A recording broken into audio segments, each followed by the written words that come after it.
विदेशदेखि स्वदेशसम्म, पूर्वदेखि पश्चिमसम्म, उत्तरदेखि दक्षिणसम्म, गाउँ गाउँबाट, बस्ती बस्तीबाट, सहर सहरबाट, कुना र कन्दराबाट, पहाडदेखि तराईसम्म हरेक ठाउँमा अहिले राजाको पक्षमा हस्ताक्षर सङ्कलन भइरहेको छ। यदि तपाईँ पनि छुट्नु भएको छ भने हस्ताक्षर गरिहाल्नु होला।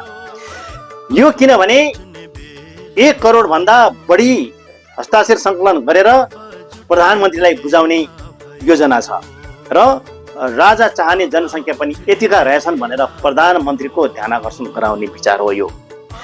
राष्ट्रपतिको ठाउँमा राजा राख्ने तपाईलाई कस्तो लाग्छ? राष्ट्रपतिको ठाउँमा राजा राख्ने, तर धेरै कुराहरू परिमार्जन गरेर, धेरै कुराहरू जो पहिलाको जस्तो होइन कि अहिले धेरै कुराहरू परिमार्जन गरेर जनताको पक्षमा र जनताको हितमा धेरै कुराहरू चाहिँ राखेर राजा राख्ने कुरामा तपाईहरू कतिको सहमत हुनुहुन्छ?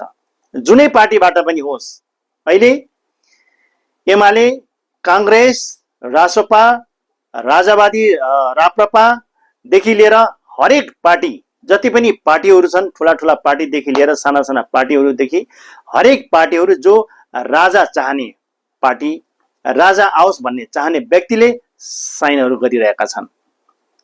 यसमा यो होइन कि राजा मान्नेले मात्रै, राप्रपाको पार्टीले मात्रै, राजावादीहरूले मात्रै साइन गरेका छन् भन्ने होइन।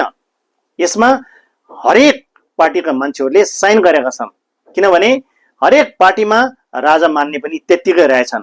यो अहिले हस्ताक्षरमा चाहिँ थाहा भइरहेको अवस्था हो।